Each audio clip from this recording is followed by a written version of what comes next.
मिस्र की धरती पर एक ऐसा बादशाह राज कर रहा था जो खुद को खुदा कहता था। उसका नाम था फिरौन। उसके पास ताकत थी, सेना थी, खजाने थे, लेकिन इंसानियत नहीं थी। वो लोगों पर जुल्म करता था, उन्हें अपमानित करता था और अपने सामने किसी को सिर उठाने की इजाजत नहीं देता था। लेकिन अल्लाह की रहमत हमेशा जुल्म से बड़ी होती है, इसलिए उसी दौर में अल्लाह ने भेजे अपने नबी हजरत मूसा अलैहिस्सलाम। हजरत मूसा अलैहिस्सलाम अल्लाह का पैगाम लेकर फिरौन के शानदार मगर घमंडी दरबार में पहुंचे और बड़ी विनम्रता से कहा, मैं अल्लाह का रसूल हूं, तुम्हारे और दुनिया के एकमात्र रब का संदेश लेकर आया हूं।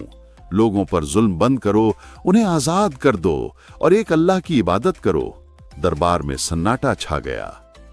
फिरौन ने घमंड से हंसते हुए कहा, मूसा, क्या तुम मुझे सिखाओगे? मैं ही तुम्हारा रब हूं। लेकिन मूसा अलैहिस्सलाम शांत रहे और अल्लाह की निशानियां दिखानी शुरू की। उनकी छड़ी अजगर बन गई, उनका हाथ चमकने लगा, पूरा दरबार हिल गया, लेकिन फिरौन का पत्थर जैसा दिल नहीं पिघला। फिरौन ने देश के सबसे बड़े जादूगर बुलाए। जादूगरों ने अपनी रस्सियां फेंकी और वे सांप जैसी हिलने लगीं, लेकिन मूसा अलैहिस्सलाम ने अल्लाह के हुक्म से अपनी छड़ी डाली और वो अजगर बनकर सारे नकली जादू को निगल गई। जादूगरों को उसी पल समझ आ गया कि ये जादू नहीं, अल्लाह की कुदरत है। वे सजदा में गिर पड़े और कहने लगे, हम मूसा और हारून के रब पर ईमान लाए। फिरौन गुस्से से कांप उठा, मगर सच की ताकत आगे बढ़ चुकी थी। अब मूसा अलैहिस्सलाम ने अपनी कौम बनी इसराइल को मिस्र से बाहर निकालने की तैयारी शुरू की। एक रात अल्लाह के हुक्म से वे सब शहर से निकल पड़े। जब फिरौन को खबर मिली तो वो अपनी विशाल सेना लेकर उनके पीछे दौड़ा। सामने था समंदर और पीछे फिरौन की सेना। कौम डर गई और बोली, मूसा, अब तो हम पकड़े जाएंगे। लेकिन मूसा अलैहिस्सलाम ने पूरे यकीन से कहा, कभी नहीं, मेरे साथ मेरा रब है, वो मुझे रास्ता दिखाएगा।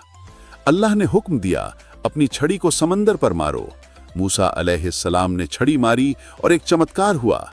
समंदर दो हिस्सों में बट गया, बीच में सूखी राह बन गई। बनी इसराइल उस राह से गुजर गए। फिरौन अपनी घमंडी सेना के साथ पीछा करता हुआ समंदर के बीच पहुंच गया, लेकिन जैसे ही बनी इसराइल दूसरे किनारे पर पहुंचे, समंदर वापस मिल गया और यहीं फिरौन का अंत हो गया। जुल्म मिट गया, इंसाफ कायम हो गया और अल्लाह की कुदरत फिर एक बार दुनिया के सामने साबित हो गई। इस कहानी का सबक यह है कि सच हमेशा जीतता है, घमंड हमेशा हारता है, और जो इंसान अल्लाह पर पूरा भरोसा करता है, उसके लिए समंदर भी रास्ता बन जाता है।